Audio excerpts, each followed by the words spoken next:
గతంలో వైఎస్ఆర్సీపీ అమరావతిని వ్యతిరేకించింది అన్న దగ్గర వీళ్ళు వేసిన కమిటీలోనే మ్యాక్సిమం నెంబర్ ఆఫ్ పీపుల్ అమరావతిని వ్యతిరేకించిన వాళ్ళు ఉన్నారు. ఇవాళ ఉండవల్లి పెనుమాక రైతులు ఎప్పుడైతే పిలుపునిచ్చారో గతంలో వాళ్ళు చేస్తున్నప్పుడు వైఎస్ఆర్సీపీ కనుక సంఘీభావం ప్రకటిస్తూ ఉండుంటే, నేను మొదటి నుంచి మొత్తుకుంది అదే నా విశ్లేషణలో కూడా, సంఘీభావం ప్రకటించుంటే వాళ్ళు అంబిగ్యూటీ పడిపోయింది. పైపచ్చి పెనుమాక ఉండవల్లి రైతులు పిలిస్తేనే వెళ్ళారు. అది కూడా నేను చెప్తాను, ఆ రైతులు ఖచ్చితంగా చాలా క్లియర్గా కేటగారికల్గా చెప్పారు. కానీ ఇక్కడ వచ్చింది ఏంటంటే అడ్డుకున్న నేపథ్యం కనుక చూస్తే, ఇవాళ ఇందాక వంశీ చెప్పినట్టు ఖచ్చితంగా ఆయన ఇంటి దగ్గర హౌస్ అరెస్టులు చేయొచ్చు, అల్లక్కర్లేదని. లేదన్నప్పుడు తగిలించి తమాషా చూసే నేపథ్యం అన్న దగ్గర విజువల్స్ చూస్తే ఇద్దరు గంతకు దగ్గ బొంతలాగా ఇద్దరు సమన్వయం చేస్తున్నారు. ఆయన రాయిచ్చి కొట్టినోడేమో ఆ ఛానల్ వాళ్ళేమో హ్యాపీగా ఆయన వైఎస్ఆర్సీపీ కూటమిలో కలిపి ఆ గుంపులో కలిపినట్టు చూపిస్తున్నారు.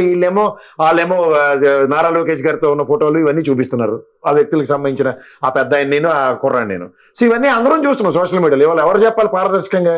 గౌరవ పోలీస్ డిపార్ట్మెంట్ చెప్పాలి. ఇవాళ ఎస్సీ ఎస్టీ అట్రాసిటీ కేసులు అన్నవి ఎంతవరకు సమంజసం? ఫస్ట్ థింగ్, అక్కడ కాపు సామాజిక వర్గానికి సంబంధించిన పేరునేని గారు ఆ కుర్రాడవడో ఇద్దరు తిట్టుకున్నారు. మీ కులానికి ఏం చేశారని ఆ బూతులు మాట్లాడింది కూడా నేను ఖచ్చితంగా తీవ్రంగా ఆక్షేపిస్తున్నాను. ఎందుకంటే పబ్లిక్ డొమైన్లో ఉన్న వాళ్ళు బాధ్యతారాహిత్యంగా మాట్లాడడం ఎంతవరకు సమంజసం? ఆగ్రహావేశాలు, ఒక ఉద్రేకభరితమైన వాతావరణంలో సంయమనాలు కోల్పోతే, విచక్షణ కోల్పోతే గత ప్రభుత్వంలో జరిగిన పరిణామాలు చాలా తీవ్రంగా చూసాం మనందరం. 11 స్థానాలకు పరిమితం చేసిన ప్రజలు ఇలాంటివన్నీ చాలా కేటగిరికల్గా అబ్జర్వ్ చేస్తూ ఉంటారు. తర్వాత ఇందాక వంశీ మాడుతూ అది శ్మశానం అన్నారు, లేదంటే ఇంకోటి అన్నారు. ఇవన్నీ నిజమే, అన్నారు అనలేదు, ఆర్గ్యుమెంట్స్ చచ్చాం అందరం. కానీ శాశ్వత రాజధాని గజెట్ తీసుకొచ్చేది ప్రజల రాజధాని, ప్రజలందరికీ యాక్సెప్టెన్స్ ఉన్న దగ్గర చచ్చినట్టు అంబటి రాంబాబు అయినా సరే పేరునైనా చచ్చినట్టు దాంట్లో ఆ రాజధాని నిలవలసిందే. ఇంకా మళ్ళీ వాళ్ళు ఒప్పుకునేదేటే.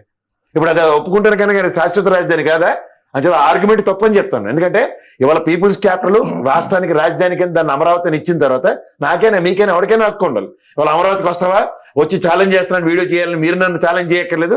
అంబటి రాంబాబుని పేరు లెక్కల్ని ఉద్రేకభరితంగా మీరు యాక్సెప్ట్ చేస్తున్న కానీ లోపట్లాడడానికి అనడానికి కూడలేదు. ఎందుకంటే 40% ఓటు బ్యాంక్ ఉన్న వైఎస్ఆర్సీపీ అనుకుంటే 40% ప్రజలకు అమరావతి ఇష్టం లేదు అనుకుందాం ఎగ్జాంపుల్. కానీ 60% యాక్సెప్టెన్స్ తో మీరు వచ్చిన తర్వాత అమరావతి శాశ్వత రాజధాని అయిన తర్వాత ఆ 40% కూడా చచ్చినట్టే. ఇప్పుడు మీరు అమరావతి రాజధానిగా చేసి దానికి కేంద్ర ప్రభుత్వం ఇచ్చిన డబ్బులతో అంటే 5 సంవత్సరాల పాటు జగన్మోహన్ రెడ్డి అక్కడి నుంచి పరిపాలించారు కదా ఆయన. ఎవరు దానికి తప్పించుకోవడానికి లేదు కదా. చూద్దాం, అన్సర్టనిటీలో ఉద్రేకభరితమైన వాతావరణాన్ని రెచ్చగొట్టే కార్యక్రమాలు అన్నప్పుడు తూతుమైన టైప్ లో నా ఆడు వీవాడు ఇది నేవాడు అని ఇదేదో ఇద్దరు పిల్లల మధ్యలో మొగుడు నిలిపినట్టు తగ్గులు కాదు కదా. అక్కడ ఉన్న పోలీస్ అధికారులు తక్షణం వాళ్ళ మీద రాయిచ్చినోడు మీడియా పరంగా ఎంత ఐడెంటిఫై అవుతున్నప్పుడు వాడి మీద తక్షణ చర్యలేవి. ఇవి కదా ప్రజలకు కావాల్సిందే. ఇప్పుడు మీరు అన్నాక ఉన్నాడు సార్, పల్నాడులో జరిగిన ఒక ఉదంతం చెప్పారు.